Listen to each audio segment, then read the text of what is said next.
Insegurança, cartazes em escada do setor bancário sul alertam sobre assaltos frequentes na região. Descaso, a esplanada dos ministérios está cada vez mais descuidada. Eleições 2018, TSE decide hoje se o ex-presidente Lula poderá aparecer na propaganda eleitoral. Perigo explosivo usado em guerras é encontrado em Matagal, na BR-070. E mais, começa hoje em Braslândia mais uma edição da Festa do Morango. Olá, eu sou Rodrigo Orengo e começa agora o Banho de Cidade, primeira edição.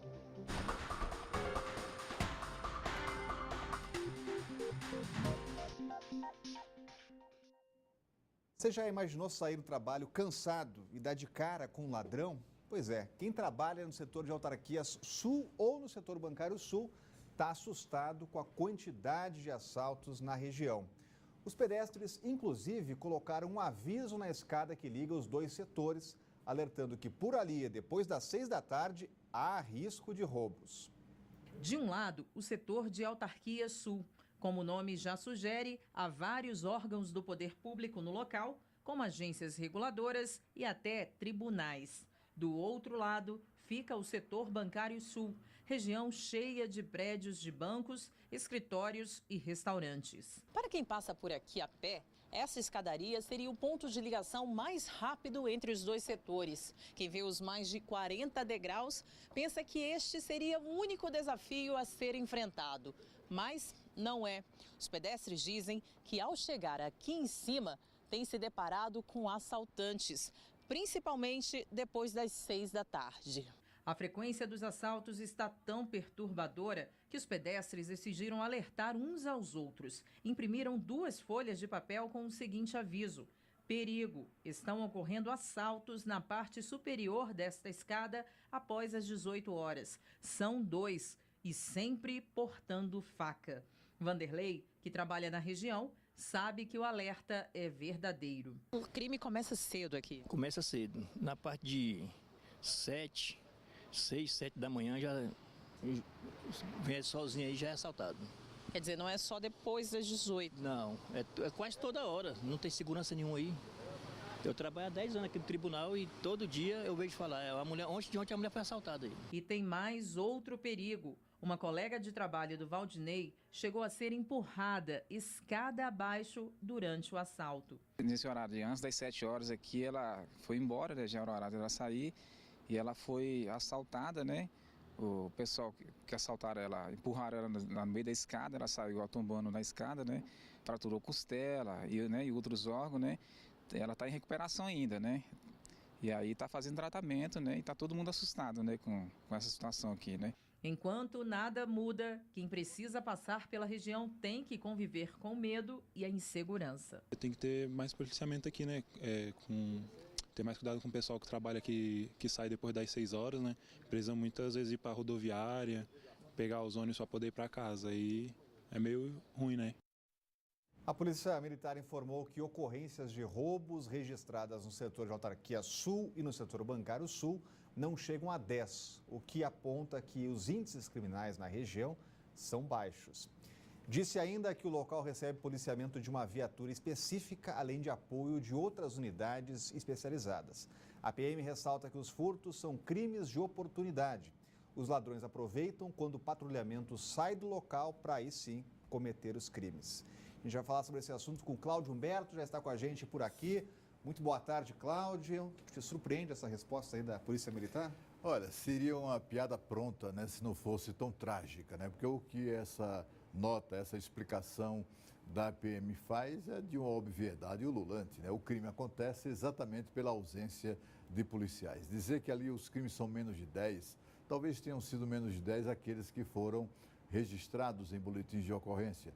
As pessoas estão cansadas de registrar boletins de ocorrência que não dão em nada, nem sequer motiva a Polícia Militar a alterar essa lógica burra de policiamento que está em vigor em Brasília já há alguns anos. A lógica através da qual os policiais observam a criminalidade avançar através das suas vistosas viaturas.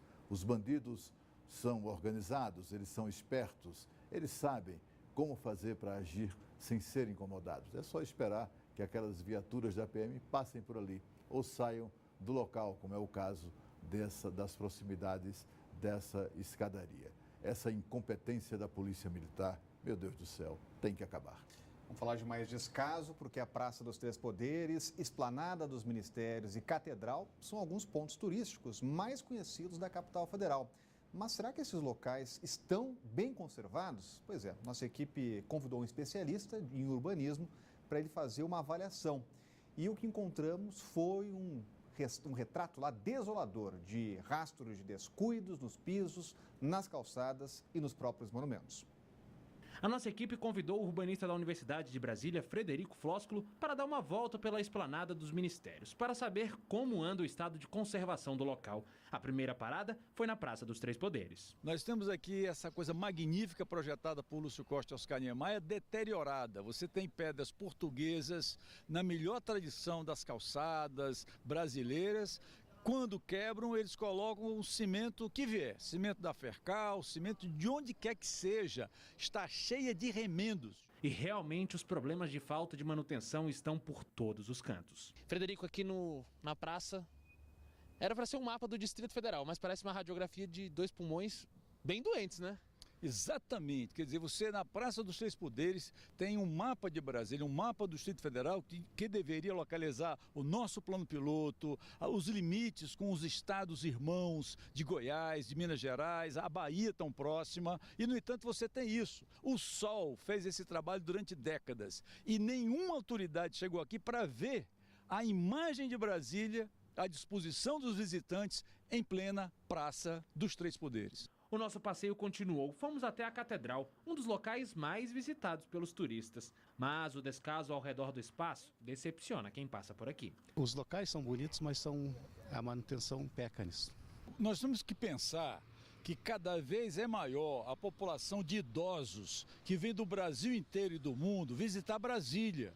Os idosos são um público crescente e serão em breve o maior público de turistas. E os idosos exigem acessibilidade. Essa história de Brasília, ela tem que ser recontada, a cidade tem que ser refeita para esse turismo de idosos, esse turismo de brasileiros que vem ter na capital um exemplo de urbanidade que, infelizmente, não encontram mesmo diante de sua catedral e na esplanada. A região dos prédios dos ministérios também está com muitos problemas. Frederico, da caminhada da catedral até aqui a esplanada dos ministérios, tem calçada, mas cheio de rachadura, desnivelada, um pouco complicado, né? Muito mal mantido. Praticamente a gente está naquela Brasília inaugurada por Israel Pinheiro, inaugurada por JK. A Brasília pioneira ainda está nessas calçadas. Esse é o padrão JK de calçadas, um padrão que já tem 60 anos de idade. Então, você tem que ter autoridades que façam uma Brasília, a manutenção, a preservação da Brasília, onde você chega todo dia, todo ano e pergunta assim, o que eu posso fazer para melhorar minha Brasília? Essa é a pergunta que todos nós esperamos que seja feita e principalmente respondida pelos governantes da capital. Por meio de nota, a Novacap informou que realiza manutenção periódica dos canteiros e gramados de toda a esplanada dos ministérios e do eixo monumental. Em relação ao asfalto, a Novacap vai enviar técnicos ao local para verificar a situação e incluir os reparos no cronograma da companhia. Para as calçadas, já foi feita a licitação da ata de registro de preços para a execução de obras prioritárias. Mas a construção dos serviços, a contratação dos serviços depende de disponibilidade orçamentária. E para o plano piloto, o projeto prevê a construção, manutenção e reforma de quase 465 mil metros quadrados de calçadas. O investimento total será de 54 milhões de reais. Cláudio Humberto, será que o nosso cartão postal merece tudo isso? É claro que não, né? Excelente reportagem, nossos colegas estão de parabéns e que mostram exatamente aquele retrato que nós passamos por ele todo o tempo e acabamos nos habituando com aquela visão de calçadas rachadas, quebradas, do mato crescendo, em plena Praça dos Três Poderes, por entre as pedras portuguesas elas vão se soltando e as pessoas até estão levando essas pedras de souvenir de Brasília, não é? E como disse lá o nosso convidado, o urbanista convidado na reportagem, em vez de substituírem aquelas pedras portuguesas que se despregam, eles simplesmente fazem remendos com cimento. Um negócio grotesco, né? E a Novacap mente quando diz que faz manutenção periódica da esplanada dos ministérios. É uma vergonha que a Nova Cap se comporte dessa maneira. Não só faz o trabalho que é seu dever fazer, como mente para a população, tentando enganar a quem? As imagens mostram tão claramente que se há uma coisa que não acontece na esplanada dos ministérios, é manutenção da Nova Cap. E não só, né? E a Secretaria de Turismo, não há uma Secretaria de Turismo no governo do Distrito Federal que perceba que no principal ponto da cidade, que é a Praça dos Três Poderes, maior símbolo dos poderes das instituições estabelecidas no Brasil, o mapa que orienta o turista sobre a localização de monumentos, de vias da asa sul, da asa norte, etc., simplesmente não se vê mais nada, está queimado, é uma mancha escura, horrorosa, uma falta de cuidado, é um desprezo pela cidade que chega a ser criminoso por parte dos administradores da Terra Cap e todos os responsáveis por outros órgãos do governo que não vê isso, né? Que não chamam nas falas esses incompetentes, esses despreparados, que não agem para a manutenção da esplanada dos ministérios, porque são obras baratas, minha gente. Fazer calçada decente custa pouco. E é isso, né? Obra barata nunca possibilita grandes negócios.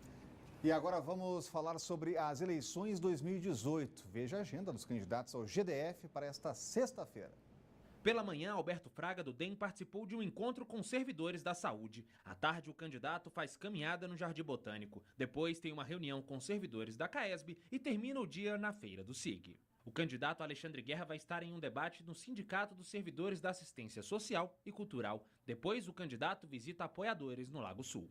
A candidata ao governo do Distrito Federal, Eliana Pedrosa, do PROS, participa de caminhada em Sobradinho 2. A candidata do PSOL, Fátima Souza, tirou o dia para fazer caminhada e panfletagem no comércio do Recanto das Emas. Ibanez Rocha, do MDB, participou de um debate no setor comercial sul e à tarde faz caminhada na estrutural. Júlio Miragaia, do PT, participou de um debate no setor comercial sul e à noite foi reservada para o lançamento de campanha de outros candidatos do partido no setor comercial sul. Paulo Chagas, do PRP, participou de debate, reunião com outros candidatos do partido e de noite o encontro é com servidores do sistema educativo em Águas Claras. Renan Rosa, do PCO, passou a manhã no setor comercial sul. Depois, a agenda foi fechada para uma reunião com militares no CONIC. O candidato do PSB à reeleição, Rodrigo Hollenberg, começou o dia com uma caminhada em Santa Maria. Depois, dedicou o restante do dia para reuniões em Samambaia, Taguatinga e Lago Sul. Rogério Rosso, do PSD, participou de um café da manhã e de uma reunião na Asa Sul. Depois, dedicou a noite para um evento político em Samambaia Norte. Começou hoje a propaganda eleitoral gratuita no rádio e na TV para candidatos a governador, senador, deputados distrital ou estadual. Amanhã será a vez dos candidatos à presidência da República e a deputado federal. E hoje o Tribunal Superior Eleitoral deve decidir se o ex-presidente Lula poderá aparecer na propaganda eleitoral. Os detalhes chegando ao vivo com a Renata Dourado, já está com a gente por aqui. Muito boa tarde, Renata. Será que coloca um ponto final nesse assunto, Renata? Então, é o que todo mundo quer, né? Realmente as eleições estão aí, dia 7 de outubro, e ainda está uma indefinição muito grande. Muito boa tarde para você, Rodrigo, para o Cláudio. Uma ótima sexta-feira para todos que estão aí nos acompanhando. Quando a gente fala que de fato estamos vivenciando uma eleição atípica, não é por acaso, né? Cada dia praticamente surgem fatos novos que confirmam isso. Como você bem disse, começa amanhã essa propaganda eleitoral gratuita para o presidente, para o candidato a presidente em rádio e TV. E hoje, ou seja, um dia antes, os ministros do TSE devem decidir se o ex-presidente Lula pode ou não se candidatar. Isso porque oficialmente ele ainda é candidato. O TSE ainda tem que definir se o ex-presidente Lula é ou não candidato. Existe a possibilidade dos ministros também decidirem hoje esse tema central, ou seja, se o ex-presidente Lula pode ou não se candidatar. A gente já falou aqui, existem vários questionamentos com relação à candidatura dele, porque a candidatura dele esbarra na lei da ficha limpa, que diz que uma pessoa que foi condenada por um colegiado não pode se candidatar, e é o caso do ex-presidente Lula. Então, dentro do próprio TSE, há uma tendência, alguns ministros defendem, que seja logo definida essa situação. situação, ou seja, não apenas se ele vai poder participar dessa campanha eleitoral, dessa propaganda eleitoral, mas se de fato ele pode ou não ser presidente. Levando em consideração também que ontem os advogados de Lula apresentaram os argumentos, eles tinham esse prazo até ontem de apresentar, então ontem eles apresentaram um documento de quase 200 páginas, 181 páginas, e entre os argumentos apresentados, eles falam o seguinte: olha, o Comitê de Direitos Humanos da ONU diz que o presidente Lula tem o direito de participar dessa campanha. E ainda de acordo com o raciocínio da defesa do ex-presidente Lula, os tribunais brasileiros são obrigados a cumprir a decisão do órgão internacional. Então, isso é a defesa do ex-presidente Lula. Tem também juristas defendendo, enfim, a possibilidade dele participar. De qualquer forma, se o TSE decidir pela impugnação, que é a tendência, os advogados ainda podem recorrer no próprio TSE e ainda no Supremo Tribunal Federal. Então, a gente vai acompanhar essa novela, né, Rodrigo? Renata, e essa novela chega ou não ao fim, Cláudio Humberto? Vai chegar ao fim, sim. Aliás, eu estava num evento ontem à noite conversando com o ministro Luiz Roberto Barroso, que é o relator desse caso no TSE, ele que é vice-presidente do Tribunal Superior Eleitoral, quando chegou a informação para ele do protocolo, né, das alegações da defesa do ex-presidente, e ele me disse que a democracia brasileira é ruim, seria ruim para a democracia brasileira qualquer tipo de demora nesse caso, e que sim seria resolvido enfim, com a rapidez possível. É claro que ele teria que ler as alegações, estudá-las, etc., assim como também as alegações daquelas inúmeras ações no TSE para impugnação da candidatura do ex-presidente. O problema dessas alegações é que ela parte de uma mentira, que é essa tal recomendação aí do Comitê de Direitos Humanos da ONU. Esse comitê não tem nenhuma importância. O que tem importância nessa área nas Nações Unidas é o chamado Alto Comissariado da ONU, onde os países são representados. Esse comitê é composto de funcionários da ONG, aliás, alguns deles, inclusive, a título precário. São pessoas que estão lá, como o brasileiro Paulo Sérgio Pinheiro, que é um militante do PT e muito grato por ter sido nomeado para aquele cargo lá em Genebra pela ex-presidente Dilma Rousseff, como se vê nessa iniciativa. São pessoas que, na verdade, são remuneradas através do pagamento de diárias.